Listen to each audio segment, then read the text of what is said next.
All right, guys, welcome to this super informal Illinois Quiz Bowl podcast. We're going to be discussing the I guess landscape of Illinois Quiz Bowl at a top level this year. I'm Dylan Bowman from University Lab High School, and I'm joined by Arjun from Stevenson High School. Bryan Wan from Friend High School. Danny Kim from Friend High School. Yep. All right. So we're going to be going through what we considered, I guess, it's not really a ranking, but we have a list of some of the top contenders for this year. And so we'll be going through those teams. Then we'll also be talking about some of the upcoming tournaments, such as Early Bird and Skull with Solo. So yeah. All right. The first team that we're going to be talking about is my own team, University Lab High School, recently ranked number 1 on the National Groger preseason podcast, and probably I'd say number 1 in the state of Illinois. Yeah, you guys would agree with that? Yeah, it's kind of I think they're undoubtedly the top contender for first place in the state of Illinois, and also like one of the contenders, and if not the favorite for national season as well. Yeah, I think that we're definitely at this point the favorites for IHSA for sure. I'm not so sure about NAQT. I think we might still, be technically the favorites there, but I think other teams like Stevenson definitely have a good shot at the NAQT state title. Yeah, but I think the top teams are a little less competitive from last year. Like last year we had great teams like IMSA and Auburn, but now, they lose such great components like Hanson Howe and Ethan Strombeck. Yeah, I think I definitely agree. Last year, like the top 4 was super competitive. Like we were always trying to get an edge over each other, and I think that the competitiveness between us, IMSA, Stevenson, Auburn definitely led Illinois to a lot of national success last season. Probably one of the best seasons for Illinois that we've had, I guess, since 2017. Well, we did better than 2017, but it's the best in terms of national performance by far. I mean, second place at HSNCT, third place at Pace. Like those are huge accomplishments. Yeah, and then fourth at HSNCT from Stevenson. Yeah. Right. Yeah. So anyway, I guess we'll get into the composition of uni. So it consists of me, Dylan. I'm a science and fine arts player. Ethan Ashbrook does literature and RMP, and Jonathan does history and biology. So we're the 3 returning players from last year. I'd say that we definitely, I think we cover most bases. We do lose a lot from Tim Cho, who was our captain from last year. He's graduated and is attending Columbia, but I think that we have most bases covered aside from U.S. history is our main hole right now. So yeah, I guess that's all I have to say. Do you guys have any comments about uni? I think it's important to note that Jonathan Lau is a phenomenal geography player. I mean, his geography skills really led uni to a top 2 finish at HSNCT, I feel. Yeah. Yeah, Bryan. Yeah, I'd say that you guys are very, very clearly the top contenders for NAQT state because of Jonathan's extreme skill in geography, and I think NAQT stuff in general. Yeah, I mean, I guess I kind of downplayed the specialties of myself and some of my teammates. But yeah, Jonathan has definitely been the X factor for a lot of the NAQT tournaments that we played. Or I guess specifically Aegis NCT, he had a very good showing there.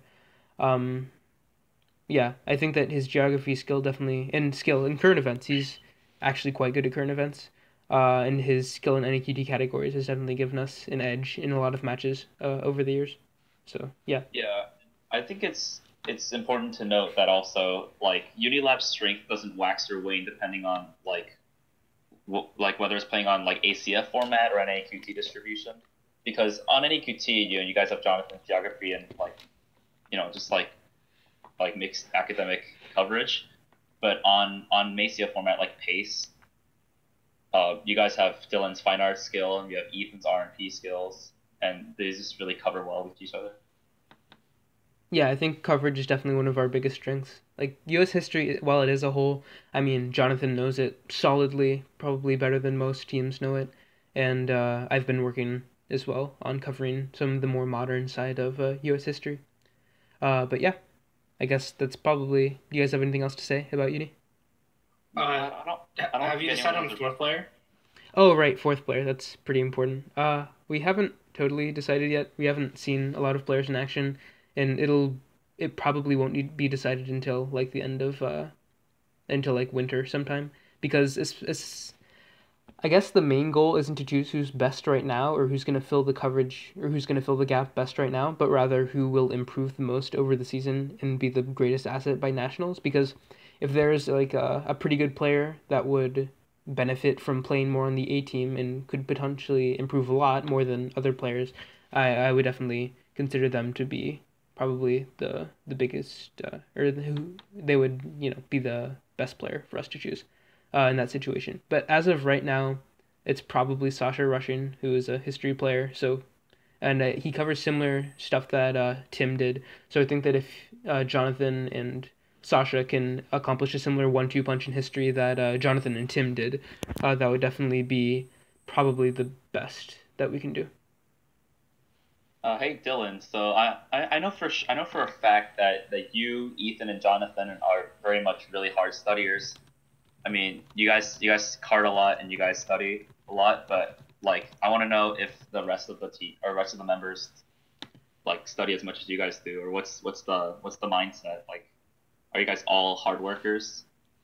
I mean, like we definitely have some rising freshmen who have actually done a lot of work over the summer. Like it really surprised me that like I guess we'll get to this more when we talk about our B team, but Arjun Kala and Arjun Kala, a rising freshman, has done a lot of work considering he's never played in a pyramidal tournament in his life.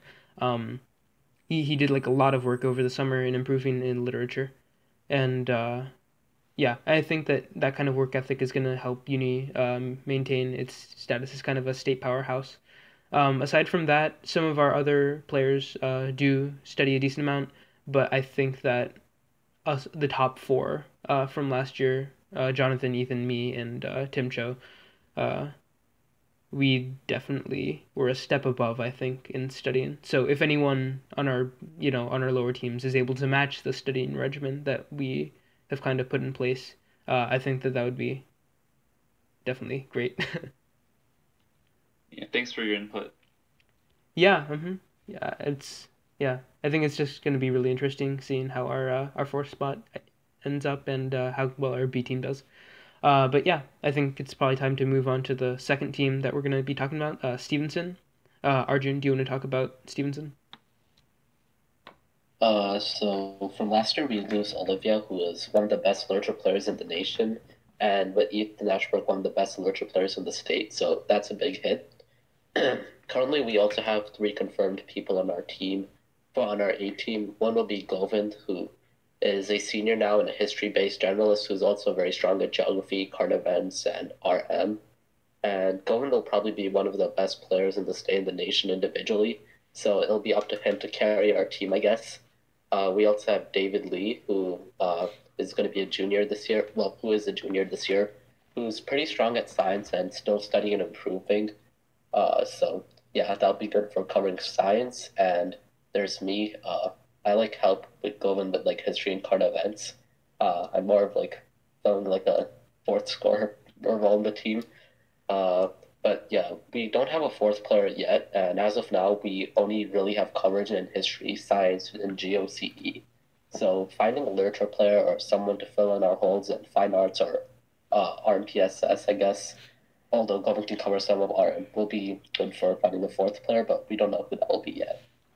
Yeah, I think that's definitely a good assessment of your team. I think that for the fourth spot, having a lot of rising freshmen from was it Daniel Aptekizik Wright. and Daniel Wright? Yeah, those two teams were definitely very strong at MSNCT this year, and I think having those feeder schools giving you guys a lot of good freshmen for this year should provide ample options for your fourth spot. So Arjun, out of you, Govind, and David Lee, who would you say has the most lit and fine arts coverage? Because it can't be zero. I have no idea. I think I can cover fine arts better than Govind and David, and for literature, I don't think we can cover anything. Yeah, I don't know. I think your literature isn't as bad as you make it seem. I know that Arjun, you wrote quite a bit of literature. for different question sets over the summer, right? And I think that you still maintain quite a bit from being a middle school generalist. Um, yeah, I don't know about that, but I don't know. One piece of, I guess, one tournament that might be interesting for people who want to see how good Stevenson will do this year is at Midwest Championship. Olivia left during the playoff rounds in between our game against Barrington. So we played roughly 3.5 games with 3 players, Golden, David, and I. So I think that will like pinpoint like to how we do. Like against IMSA A, which was a strong team, we were able to get 10 toss-ups and split, which is good. But we also lost by a big margin because our bonus conversion was terrible. So I think we're going to have that kind of thing where we can still get some toss-ups, but our bonus coverage is going to be very suboptimal. Yeah, I mean, I can definitely see how that would be an option, especially because Midwest Championship used bounce backs, right? So the less bonus conversion off of not having as much lit coverage must have been kind of amplified by the bounce backs. Yeah. Okay, so Arjun, looking at your Midwest Championship stats, like even though you were playing on a team with Govan, who is a phenomenal history player, you still managed to get 11 powers and a very, very impressive 45 PPG.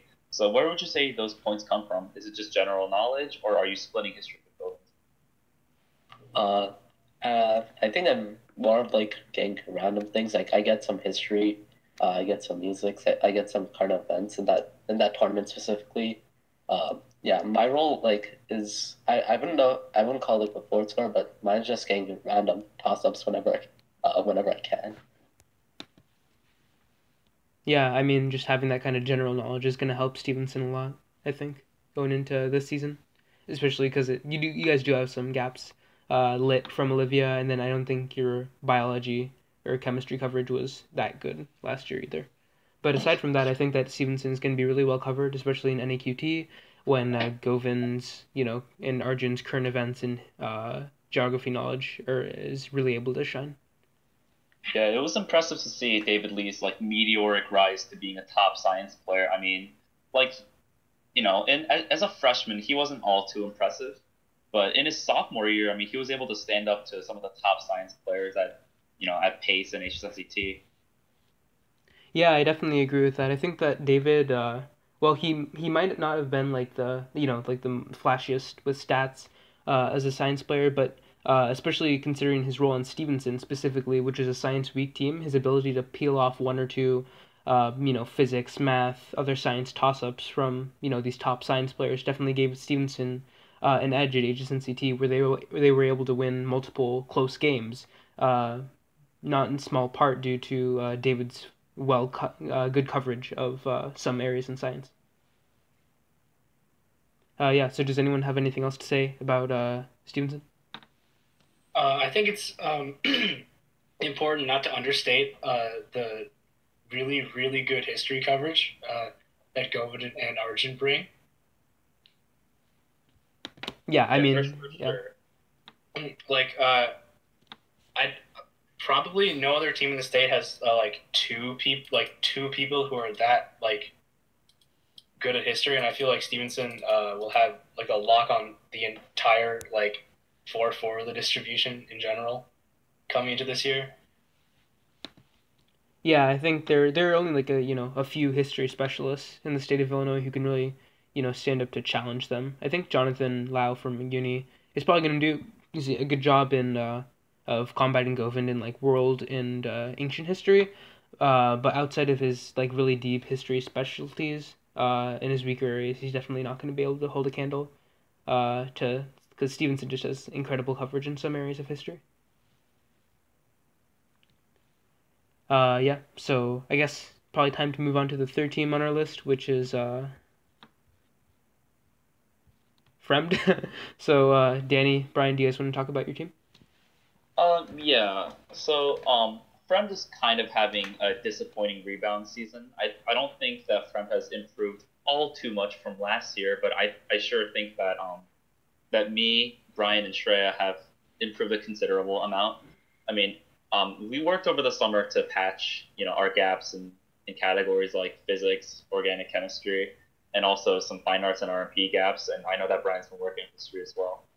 But we've got a lot of incoming freshmen, and like we really don't know how we're gonna do, but hopefully we all study, and if we do study, I think we have the potential to be a top 5 or even a top 3 team. Yeah, I think that Frem benefits a lot from going into the season with most of the distribution covered, I think. Like, I mean, of course, there are going to be, holes in many areas, but I think that just the breadth between Bryan, Shreya, and Danny is pretty good. Because you guys have all of the big three covered, which is a hump that a lot of teams still have to get over. Um, do you think that, how would you rate your ability to scale up? Um. Oh yeah, I'll let Bryan take this. I feel like our stats at Midwest Championship say that like with lit, Danny's like like really good at scaling up, but with science and history and other subjects, we're going to have to put in a lot more work in order to be able to perform at that high level. I have a lot of real knowledge on categories like mythology and music. So I think I can scale up to those categories pretty well. But once we get to collegiate level literature, like we're gonna play in Penn Bowl, and Neutral Varsity this year, we might have to see how much I study, because like I can't like possibly read all of the literature. So I'm gonna have to use a lot of studying methods. Yeah, I mean, I think that you guys definitely. I think it's just compared to Uni and Stevenson, who both scale up incredibly well in our specialties. I think that Fremd kind of lacks a lot of the really deep knowledge, but I think that given that a lot of the areas are covered, Fremd can definitely has room to do a lot of work this season in terms of covering higher levels, and hopefully by nationals, Fremd will have really deep coverage in the big three. Yeah, I mean, we didn't really lose a ton of coverage from whoever graduated last year. I know we lost a lot of pretty strong players, but I think our younger players can really bounce back and study harder than they did. Yeah. Do you get any good players from middle school feeders? Yeah, we have one bright spot, and her name is Megan Wang. She is from Plum Grove Junior High School, and she is a pretty good generalist. And she seems to have an interest for Quiz Bowl and studying. So we're gonna try to mold her into a really good player. We also have some freshmen from I think St. Thomas Middle School, which is like a private like Catholic school or whatever. So I like never heard of them, but they seem like they know what they're doing because they played it for a while. So I feel like with encouragement, they can really rise to the occasion of scoring a lot. Yeah, well, that's good to hear that you guys have a lot of younger players to fill in the ranks. Do you guys have anything else to say about your team? Not much. I think much like I think sort of like your two teams, we are a little shaky on the fourth scorer spot. Yeah, for sure. We don't really have a grasp on who exactly the fourth scorer is going to be. It might be Stella Chung, who's pretty good at visual fine arts and also covers other categories like current events and trash. All right, nice. All right, I guess we might as well move on to the next team that we're going to be discussing, which is Barrington. So Barrington returns 3 out of their 4 members from their A team from the 2019 season. Those being Roxanne Tang, literature player, kind of a generalist, Abraham Holterman, science player, also a generalist, and then Liam, who's a very deep history player. I'm not sure about the status of their 4th spot, but yeah, I think they had some very impressive showings last year, and they definitely retain a lot of talent. I know Tim Price had a really good performance at HSCT, so they may be his 4th scorer, although I'm not really sure. Yeah. And Barrington, everyone knows about Barrington's really strong feeder system. I mean, just it's like they always produce like top 5 Illinois teams in their middle schools. So returning they're getting this player named like Michael Karpov, and I think he's a science player and he's pretty good. But an interesting development is that Mr. Price, who's the former coach of the station team, is also coaching the Barrington High School team as well this year. And we all know like all the good work he's been doing with the middle school, and it'll be cool to see him like transition into high school and see what magic he works.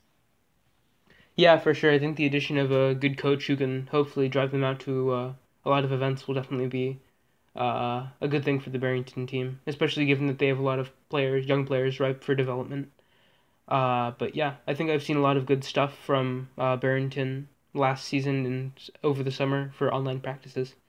Do you guys have anything else about Barrington? I think Roxanne has been improving a lot in literature. So I think the literature gap is just pretty much filled, or the literature weakness they had from last year is pretty much filled up, I would say, or at least pretty decently. And Liam, like aside from being really good at U.S. history, he's also really good at geography. I mean, he had a lot of deep buzzes at HSCT. Yeah, didn't he place really highly at one of the I don't remember which NHBB event it was. I think it was But U.S. He was good at U.S. history. yeah, I think he I placed think he top placed three for the second place to second. Pedro Wow. or something. Yeah, it's definitely That's a tribute. yeah, it's really impressive. I think that Yeah. yeah, having that kind of deep history knowledge is going to help them a lot, especially against these really good teams like Muni and Stevenson, and like Yeah. if DCC or Chattahoochee decides to come back for an event or two. Um, Yeah. But yeah, I don't know much about the status of their fourth spot. Presumably it'd be.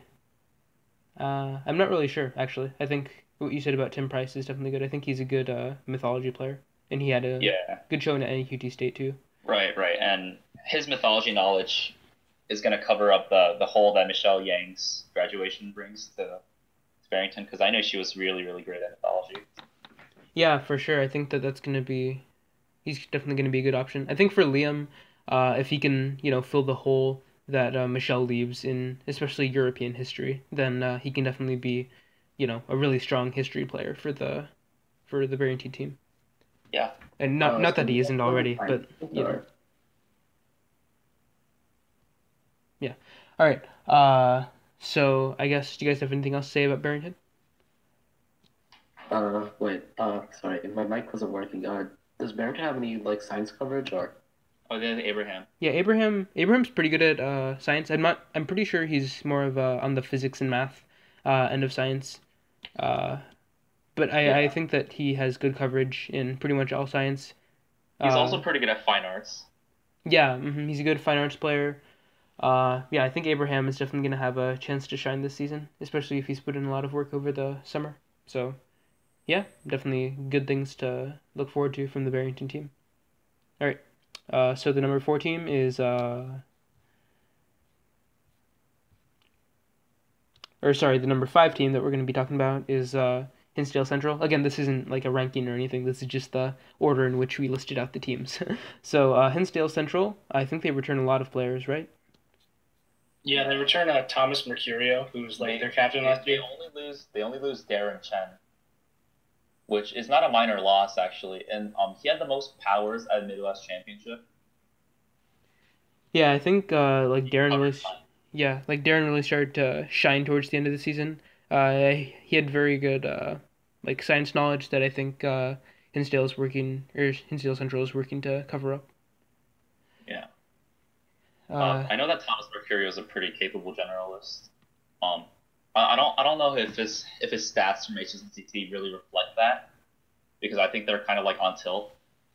But I know that he can do well, judging by his stats from NAQT State and Midwest Championship. Yeah, speaking of tilt, I think that might be an issue for this team. I think at least last year, Hinsdale Central had a tendency to go on neg streaks. They had quite a few games where they negged, more than 8 or 9 times, which is definitely not great.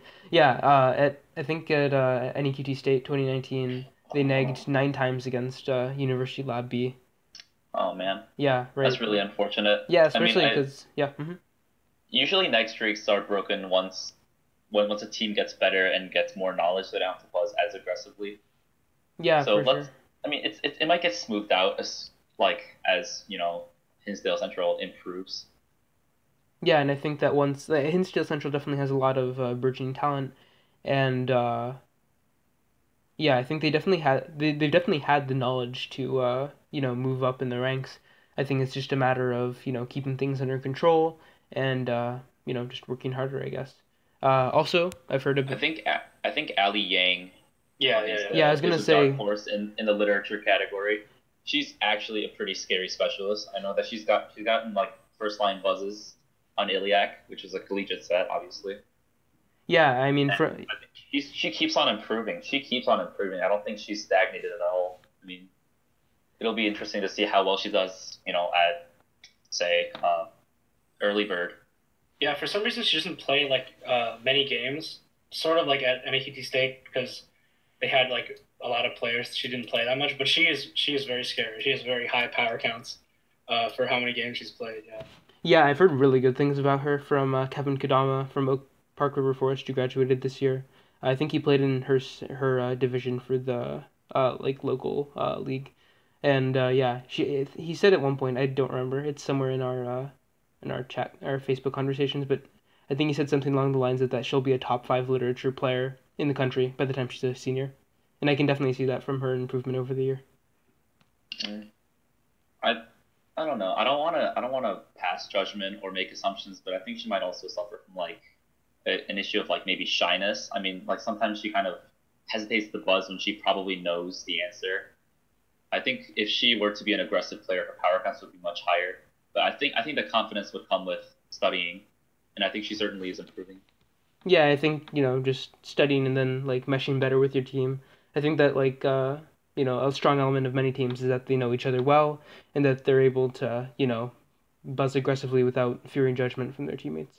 So I think that once maybe I don't know if in Steel Central has these problems. I really haven't played against them that much, but I think that just in general that's a good thing to have on a team is having the players know each other pretty well. Yeah. So aside from Thomas and Ali, who returns? They're a Mandit. Oh yeah, and Monmouth. CT roster. Their top scorers were well, aside from the main roster and Darren, is Leon Kamenev and Mandit A. Yeah, I think from what I've heard, and from when I've talked to Thomas, I think he said that Monvit's about like a generalist. I'm not sure about Leon, but yeah, I think they have 4 players returning this year, so yeah, they should be well sorted going into the season, and I think that if they are able to fill the gaps and study hard, then Insteel Central could definitely be a top 25 team in the nation by the season's close. So yeah, do you guys have anything else to say about Hinsdale Central? No, not really. I'm good. All right. So we're gonna move on to the next team, which is Sandberg. So Sandberg loses, of course, Aristotle and the other Vinicos triplets. Aristotle was definitely their primary scorer for the past 3 years. Definitely been a capable generalist for a while in all 3 areas. So, but I think what he did leave behind is a lot of club infrastructure that he built. So Sandberg, their B and C teams have had a lot of killers in their ranks for the past year. So I think those star specialists that Aristotle helped to build are finally going to be able to see the light this year. Yeah, Sandberg has possibly like the 1-2 punch between Terrence Amador and Eric Webb that I am the most excited to talk about. I mean, these guys like they were just sophomores last year and they were pulling some dirty buzzes on Iliac. I know that Eric is really, really good at history. I mean, I don't know if a lot of people in the Illinois circuit know who Eric Webb is, but he's really underrated and he's really scary, and he's been studying a lot of the summer, presumably judging by online packet readings. And I know that Terrence Amador, despite, obviously being shadowed by Aristotle's greatness in just all the major categories, has also been improving a lot in literature, and, he's pulling some decent power numbers on a lot of sets. Yeah, I've played with played with Eric and read to Eric like history bowl packets that are pretty hard, and he was really, really good. He said that he's worse at American history, but he's just really he's stellar at almost everything. it's going to be fun to see how he continues to improve through the season. Yeah, definitely. From what I've seen on online packet readings and his statistics from past season, Eric is definitely one of the best history specialists in Illinois coming into this year. I think, which isn't a thing that, as you said, that a lot of people expected. He's not a very well known name due to him playing on the lower Sandburg teams. But yeah, I think that in addition to Terrence and Eric, Chris Schwartz returns for this year. I'm not exactly sure what he specializes in, but he was one of the better players. And Kevin Livers, I think, is a strong music player, if I'm not wrong. I think so. I think a question needs to be raised is where are the points going to come from that are going to lead Sandburg to victory? I mean, we had Aristotle, who was a fantastic generalist, and he was pulling not only powers, but he was just pulling tens and tens and tens all the time and getting him those points and those bonus points. But I don't know where the generalism is going to be. Like I don't know who's going to cover the RMP, who's going to cover geography, who's going to cover current events, and all the other stuff that the points or that generate the points. Yeah, I think in addition to that, I mean, I don't think the Sandburg A team, whatever its composition will be this year, has ever played together in the past. So I think that just those two things combined might lead to some bumps in the early stages for sure. Learning to study around each other, learning what categories to study, communication with teammates on stuff like that is going to be vital for Sandburg to be able to make waves. But I think they definitely have the knowledge and the specialism to form a really good, well-balanced team this year. Yeah, compared to other teams who are maybe losing their biggest top scorer, Sandburg is probably the one that suffers the least, having a lot of people who are able to rebuild much quicker than the other teams. Like Oak Park River Forest loses Kevin Kodama, and there's not really much to pick up after that. Yeah, I think that's definitely a fair assessment. Aristotle, while being very good, definitely was able to encourage a lot of young players, I think, to study, and I think they're going to do well. Do you guys have anything else about Sandburg? No, I think Sandburg is just an issue of just how wide they cover, because I think they have plenty of depth. I mean, it's made up of specialists, but I think if one or two of them were to spread out their coverage and turn into generalists, I think they're going to be able to pull some crazy upsets. Yeah, for sure. Although I'm not sure, as you said, for breadth, who covers science on the team. I'm not very well versed in the Right. I'm not too sure about that either. Yeah, but I think that But if they can at least 10 science questions, if they can at least convert the science questions, they'll be considerably stronger than just not getting them. Yeah, for sure. I think that just as you said. So yeah, does anyone have anything else to say about Sandburg before we move on? All right. So the next team that we're gonna mention is IMSA. So IMSA loses Hansen Howe, who was their primary scorer from last year, and Vinay, who is their their history specialist from last year. But they leave behind Daniel Lee and Matthew Lee, who are both very good generalists, as well as specialists. So Daniel, I believe, covers philosophy and areas of literature and fine arts and science. He definitely had a very good showing at Pace last season, where he put up somewhere in the realm of 35 points per game, I think, and he definitely proved an asset to Hansen and was vital in IMSA's success at Pace. He got 20 powers at Pace over 19 games, which is pretty impressive. Yeah, for sure. His numbers were incredible at Pace. Not so much at NAQT, but I think that's because his specialties just aren't as well represented in the NAQT distribution, such as philosophy. But yeah, I think he definitely showed how well he can play on Pace, as you said, and also the Midwest Championship, Iliac. He had a very strong performance there as well. Additionally, another one of his strong performances was beating Govind 1v1 at Scobo Solo last season, which is definitely probably the biggest upside of the event, which shows that he does have the generalism to, help IMSA rebuild. Yeah, I think I really have high hopes for Daniel Lee. I mean, it's his senior year, and he's like ever since day one, he's just been improving. I mean, I think he's certainly one of the top literature players in the state, as well as fine arts and all the other categories that he covers. He's really good at them. Like he's just been growing as a specialist due to him playing with Hansen all the time. And with the absence of Hansen, I think his journalism can really show, as well as Matthews.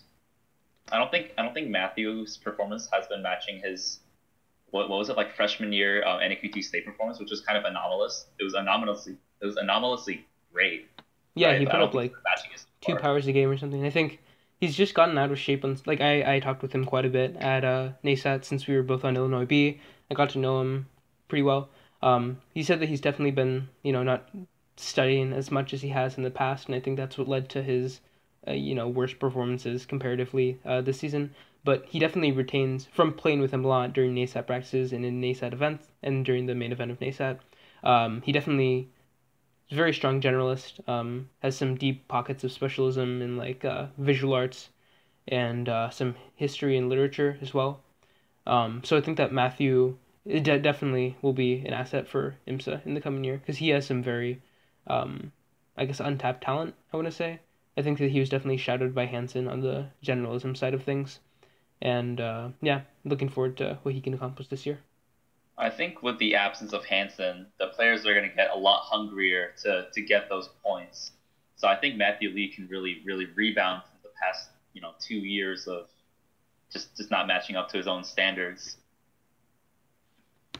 Yeah, for sure. Also, in addition to those two, Andy Tang from Uni, freshman, is going to IMSA. I'm not sure if he plans to play quizbowl, but if he does, he will definitely be a valuable asset since he covers biology and chemistry very well. Um, yeah, so he could definitely be their science player. And I think from their B team last year, Arjun was their lead scorer by far. And I think don't see any reason why he wouldn't be their fourth scorer. Yeah. I think he put up some decent power numbers at pace, which was undoubtedly a really hard set. And it'll be interesting to see how he grows in his junior year. Yeah, I agree. I think that I'm not really sure about because I don't think IMSA has had a very consistent B team in the past season.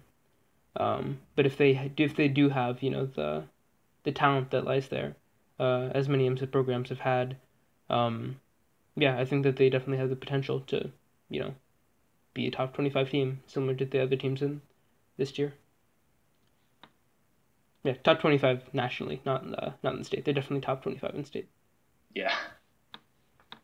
All right. So, yeah, I think that's probably most of what needs to be said about IMSA. I think that science is probably their weakest category going into the season. But if they can get Andy to play, and if Daniel can help fill in the gaps that Andy has on science, then science could definitely be one of the better categories for IMSA.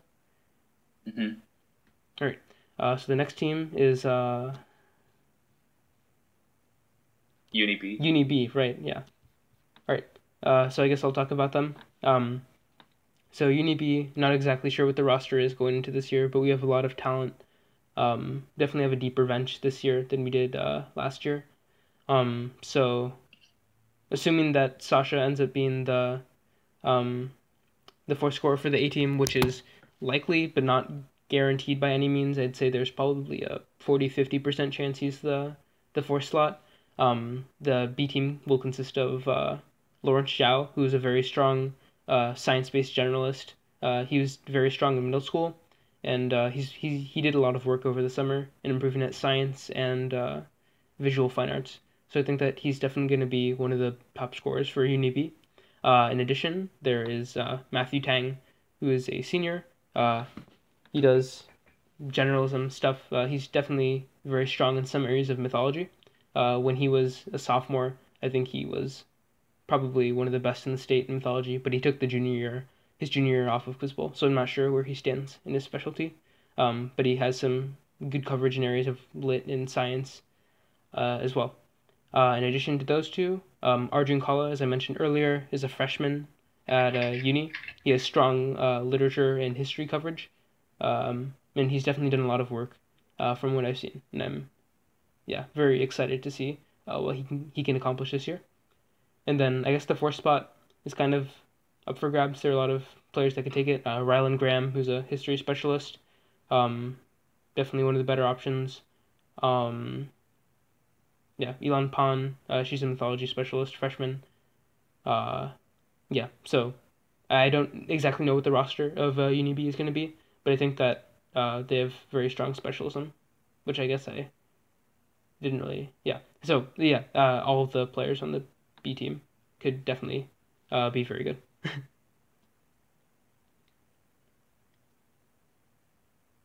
This is all you, man. I mean, I don't think any of us know anything about UP. Yeah, So especially thanks for the because insight. a lot of these players just like didn't play last season. Like Arjun was a subby or a an eighth grader, and Matthew didn't play, and Ryland didn't only played once. So I don't think these players are particularly well known. But they definitely have a lot of strengths to them, and depending on the roster, they could definitely be a really strong team come the state season. It just depends on how much they want to study.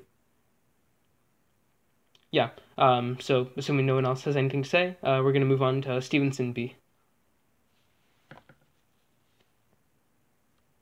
So as we mentioned earlier, Stevenson B has a lot of good middle school feeders from Daniel Wright and Aptekizik. Arjun, do you want to talk about some of them?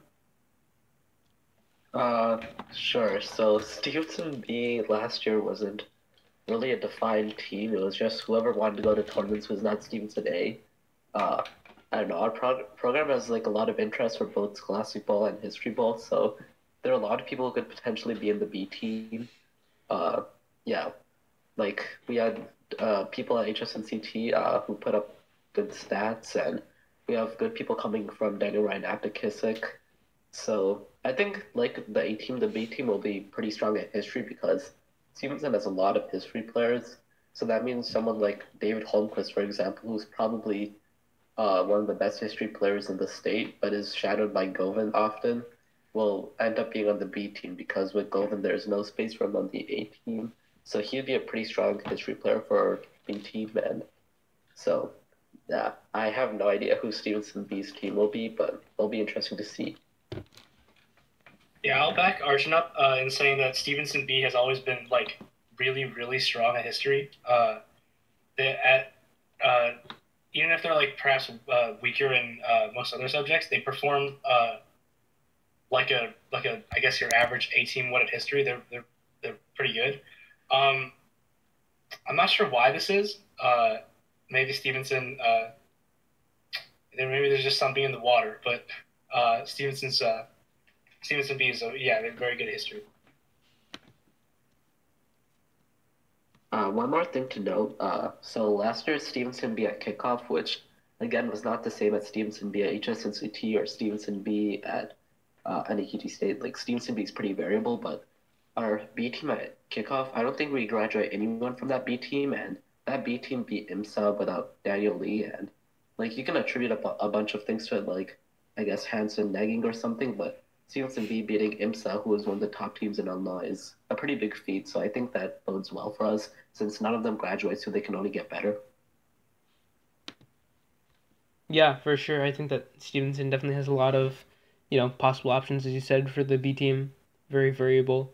And with the influx of many freshmen this year from the Aptekizik and Daniel Wright teams, Stevenson B could definitely be very strong. Outside of history as well. I think they have the rising middle school players definitely have some specialties in like lit and science. Yeah, Stevenson B is never to be glossed over by A teams. I mean, they're like sharks in the water. They will just completely rip apart a team that underestimates them. Like they're basically just an A team, but just like they're not an A team because Stevenson A exists. Yeah, well put. All right. Does anyone else have anything to say about Stevenson B? All right. Well, I guess we're going to go on to the next team, which is Latin. Latin of Chicago. They graduate quite a few Tejas. players. Yeah, they return Tejas. Tejas Fidali, who's a very strong humanities-based generalist, strong in literature, strong in history, geography. Definitely those are his strongest subjects, and he had some very good showings last year in those uh, uh, just different tournaments. But Latin does graduate quite a few players. To graduate Matt Hurley, who was their primary science player, Cheaton Vidali, who was their I guess humanity. He was also a humanities generalist for the A team. He covered the same categories as Tejas, Yeah, but I mean, it was good that they played off of each other yeah, and for sure. covered each other's holes. Yeah, I think that considering they had like such similar coverage, such overlap, I think that their individual stats showed how good they were, considering they were both playing on the same team at the points. Um, in addition to them, I think Julian, who was their fine arts player, graduated. But yeah, I think that Latin, despite losing a lot of talent, they retain Tejas, and they also have a very deep lineup. I'm not exactly sure who does what or what exactly their team composition is, but Latin has always had just a very deep roster, which should allow them to rebuild quite well. Yeah, I think this is the year of Tejas for Latin, and he's certainly going to be doing all the heavy lifting, and he's certainly a contender for Scoville Solo since he's such a good generalist. Yeah, for sure. I think another asset that Latin has is their coach, Mr. Legendre. He was the coach for Illinois B at NASAT, and I think that he does a very good job of like managing the team and directing their studying. So yeah. Anyone else have anything to say about Latin? All right. So the next team on our list uh, is Springfield. So I guess we're moving downstate now. So Springfield, I don't think they graduate too many people. They retain their top two scorers from last year, those being Aiden Fine and Jack Casey. I think those are their top two. But yeah, so Springfield, they made the IHSA state tournament last year. Definitely good showing from them. I think they had some other various strong performances during the year. I guess you guys don't really have much to say about No, Springfield. well, I need something to say. Isn't Jared Dong from middle school attending Springfield Oh this right, year? yeah, Jared should definitely add a lot of humanities specialism to the team, which they could they could use some stronger specialism. I think that's one of their greater weaknesses is just like their deep buzzes. Like Aiden Fine definitely has a lot of the breadth and like the later end of the toss ups. He has that unlock. He can definitely pull a lot of late buzzes on teams, and that allows Springfield to get quite a few wins. But I think that just their lack of really deep buzzes is what prevents prevented at least past past years of Springfield from really you know pulling many upsets. But I think that if they're able to make a lot of strides in that direction this year, they could definitely be quite strong. Yeah, I think last year Springfield was certainly just a good example of a middle of the pack Illinois team, and they had some good generalists who could buzz line on things. But I think with this year, with Aiden Fine's improvement, as well as Jared Dong attending Springfield, they can certainly make waves and rise to the top. Yeah, this has definitely been the culmination of Springfield for the last, I guess, 3 years that Aiden Fine has been on the team. He's been their leading scorer at pretty much every tournament since he was a freshman, and I think that going into his senior year, if he's able to, pull something together with the team, with Jack Casey and Jared both being strong options on the periphery, I think Springfield could definitely be, contender for, I guess, some of the top bracket spots at state tournaments. One thing to mention is I think like sort of move downstate is that Springfield doesn't have like a lot of like good competition near it because it's more rural, so they might have trouble like improving by going to like local tournaments as we have the privilege of doing. So that might factor in. Yeah. Well, I mean, they don't have any of like the really top teams like Uni Stevenson Fremd, near them. I think that, or I guess uni is only like an hour and a half away. But what the Western and Southern Illinois circuits do have is a lot of tournaments for them to attend, and they're definitely going to be contending for like the victories at these tournaments with Williamsville and Carbondale, who are their probably main competitors in the Southwest region of Illinois. And I guess on that note, we can move on to Williamsville, who a team that I think has did quite well last year, given that they didn't really have strong coverage outside of Mitch McCullough in the 2018 season.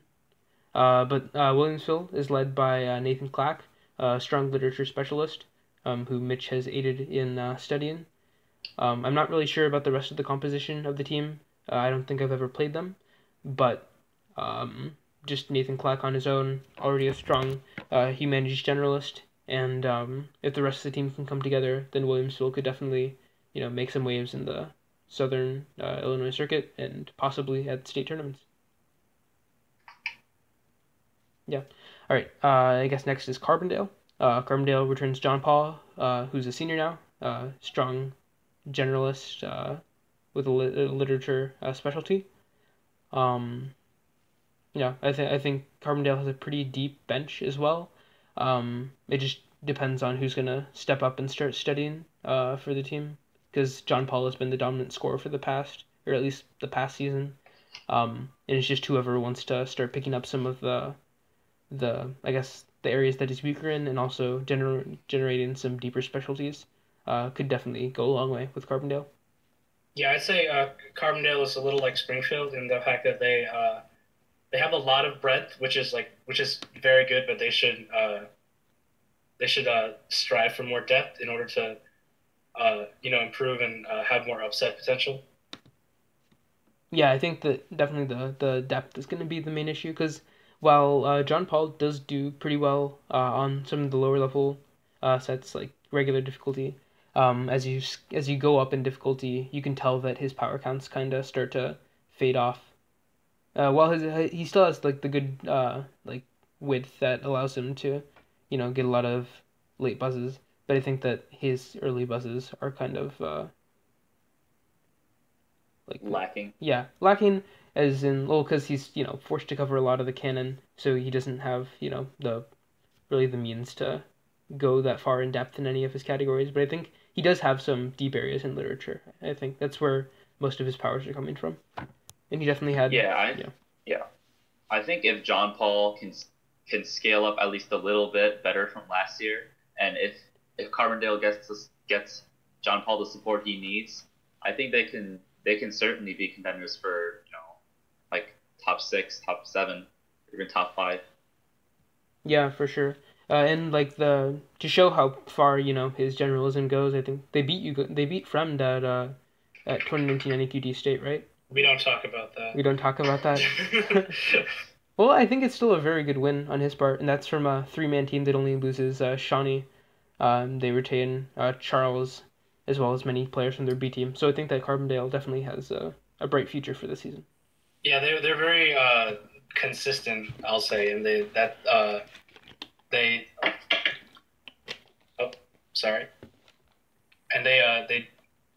did manage to beat us. So yeah, that shows that they have a lot of potential. One thing that might be of interest is that Carbondale almost beat Stevenson at NEQT State this year. God.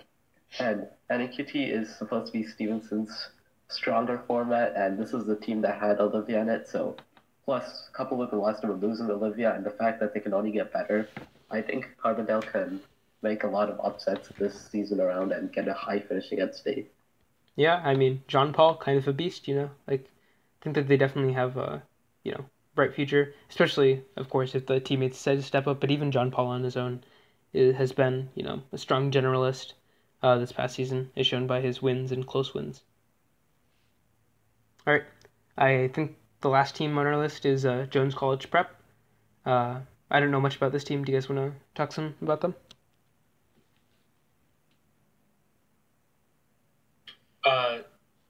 Yeah, sure. I mean, I don't know much about them either. Although they are returning like pretty much everyone. I think from at least from the team they brought to HSNCT. Last year they were all juniors last year, so everyone's coming back. So that's got to give some power to them. Yeah, and I think that Jones College Prep kind of came out of nowhere. I mean, I had no idea who they were going into the 2018-2019 season, but I think they definitely made a name for themselves by coming out to some events, and they surprised a lot of people when they made it to HSNCT. They qualified 2 teams, I think, and they actually made it to playoffs, which is really impressive for where a lot of people thought they were. But I think that they had a very impressive showing there. I think they even astounded themselves considering they scheduled their flights Yeah, wait, early. they lost by forfeit? Wait, what? Yeah, so they Yeah, scheduled their like, flights early because they thought I didn't know I'd get this far. Yeah, They yeah. just headed out. Yeah, it's like that meme. Wow. Yeah, so yeah, I think that if they can continue to surprise, they'll definitely be a strong force in the Illinois circuit. So yeah. All right, so now I think we're gonna go on to some other topics, or I guess we're gonna gloss over some teams that may have lost a lot or big names. Yeah, sure. Yeah. So first of them, Auburn, of course, losing Ethan Strombeck and Leif Ferris and Lily Chavez. They're 3 main scorers from last season, so that leaves not that much behind. I think Justin Abel is the only remaining member of their A team. So I kind of know Justin. I have a lot of his history specialism has a lot of promise. He definitely was pulling some very deep buses against us at different tournaments last year, and that's going to be one of the Auburn's strengths going into this year is Justin's reliable, solid history knowledge. What I'm not as confident in is their ability to cover the rest of the distribution for him to generalize. Well, I'm not sure how much work he's done over the summer. For all I know, he could be have the same breadth that Ethan Strombeck did. But I think that Justin definitely is the main hope for Auburn going into this season with his strong history specialism. Yeah, this is kind of an auspicious event, sort of, in Illinois history that Auburn isn't extremely strong, because they've been like a perennial power for the past very long time, and they usually come into the season with already established very good players, but Justin Abel is still as of yet unproven. So. Yeah, and I mean they fielded their B team a few times last season, which definitely shows that they might have some players to fill in the ranks for the A team. But I'm not sure if any of them really stood out too much. But I'd be happy to be proven wrong and see that Auburn is making a comeback. Yeah. All right. So I guess some other teams that lost out from the graduation would be Belvedere and Homewood Flossmoor. I don't know if there's much to talk about these programs. Do you guys know anything about their status? Yeah, Belvedere lost Nick Larson, who was just a really good generalist across the board. And Homewood Flossmoor lost its 2 main scorers, Jimmy Humphrey and Miles Walker.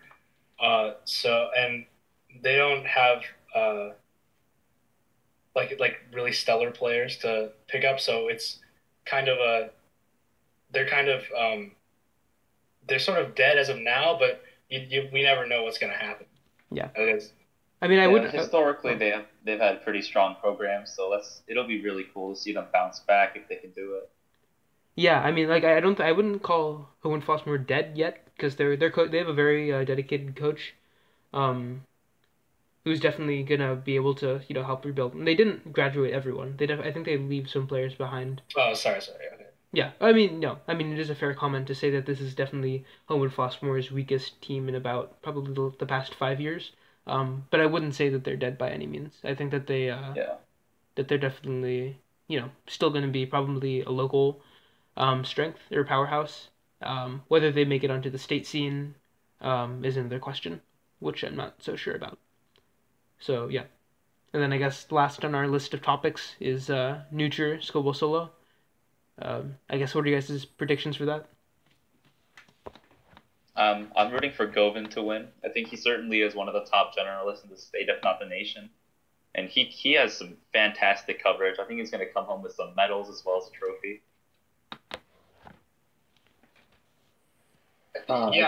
Sorry. Uh, You can go. no, sorry. I think it's going to be Govin or Ethan Ashbrook or Dylan because those three are basically clearly the best journalists. Like Govin is very strong history-based journalist, and Ethan and Dylan are also literature and science-based journalists. So it'll be really interesting in the finals to see how the questions get split. Dylan, do you know if Ethan's going? Because I know he didn't attend last year. Okay, so Ethan Ashbrook will not go if because ILMEA tryouts are the same day as Skull Bowl Solo. So if he decides to, be a smart person and come to Solo instead, then he'll come. I think that's the only thing he has that day. But Jonathan, I'm pretty sure is coming. So Jonathan and I are definitely coming, or not definitely because we don't have transportation figured out, but we are available that day. So Jonathan and I will be coming. I'm pretty sure. I'd say that us two and Govind are probably some of the top contenders. Of course, I'm rooting for myself here. Yeah, I think that Jonathan did very well last year. He made it the furthest out of myself, him, and Tim last year. He got to fourth place, I think, which is definitely really impressive considering the strength of that final stage. Yeah, I also think that Arjun from Stevenson, I don't know if you guys have heard of him, but he's also a pretty capable generalist. I think he can certainly make the finals. Oh yeah, I mean, I think that Arjun's definitely one of the favorites to make the finals. Definitely has strong generalism, and his specialism might allow him to make some deep buses on the final stage as well. I would contest that Arjun does not have a good chance of doing well because his generalism is mostly shallow, and even in his specialism, his main category of history, he can get shadowed entirely by Govin and lose all the history buzzes. Speaking as an unbiased third party, I do not think it's good to bet on Arjun. Yeah, so aside from Arjun being a favorite to make the finals, I think that Danny, who's also in this call, if he comes, will be good. As stated before, Tejas as well. Aside from that, if John Paul comes up, like he did, I think he did last year, possibly the year before. So if Carbondale is willing to make the drive, I think John Paul is also a favorite for the final stage. Yeah, we've also got to mention Daniel Lee. I mean, we know how good he was last year in Skull Bowl Solo, and he upsetting Govin, and I think he certainly can make a top bracket finish. Yeah, for sure. I think Daniel's going to be another strong option. Matthew as well. I think that both of them from IMSA are going to be strong. Aside from that, I think what was I going to say? I'm blanking. Do you have any like out of state contenders you think? Because last year Tomas from Indiana surprised everyone, I think, by getting to the finals.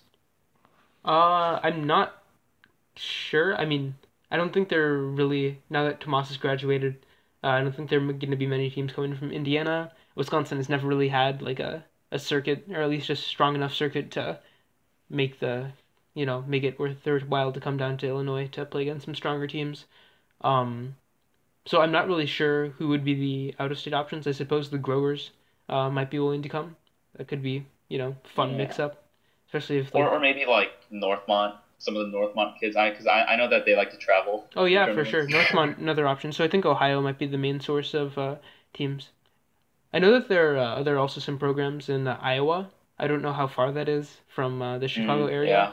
But if I guess Waukee is, I think that's the strongest team from Iowa. But Iowa had a decent showing at NASAT, so I think if any of those players decide to come to Skull Bowl Solo, then they'd be another out-of-state team or players, I suppose. Yeah, it should be a really fun tournament. I mean, there's no clear favorite. Yeah, for sure. I think Skull Bowl Solo is always a fun tournament, just because you never know how like the specialists are gonna do when it comes time to cover the entire swath of the distribution by themselves. Yeah, I mean, we've really lost a lot of those legendary generalists from last year, like Kevin Kodama, Ethan Strombeck, Hanson Howell. Yeah, so hopefully Skull Bowl Solo will be fun, and hopefully I will be able to attend. But yeah, so I guess closing remarks, do you guys have anything to say about the season? I think we're certainly having a down year in terms of like competitiveness, but I think Illinois as a state, we'll have another fantastic showing at national season. And this season this season should be like a really, really exciting one, as there's like a big scramble for second and third place. Yeah, I think I agree. I guess it's not that similar to 2018, but 2018 was a down year compared to 2017 and 2019 in terms of competitiveness, as you said. Um, but I still think that within like the mid tier, or I guess not really mid tier, but the higher tiers of Barrington, Hinsdale Central, Sandburg, Fremd, that tier I think is definitely going to be fun to see who emerges as the dominant, one of the more dominant teams in Illinois. So yeah, anything else? I feel like this year being extremely different from last year, it's gonna be a lot of fun. Yeah, for sure. It's definitely going to be a lot different from last year where it was, you know, four top teams just kind of scrambling for the wins at each tournament. But I think that this is going to be a nice change of pace. Um, Definitely a rebuilding team for a lot of Illinois. But the really good influx of freshmen from Aptekizik, Springfield, Daniel Wright. I think as you said, from Plum Grove. I think that seeing how they're gonna end up in high school is gonna be one of the highlights of the season. Mm. So yeah, all right. Well, thank you for listening, audience, and yeah, see you next time if we ever do another one of these.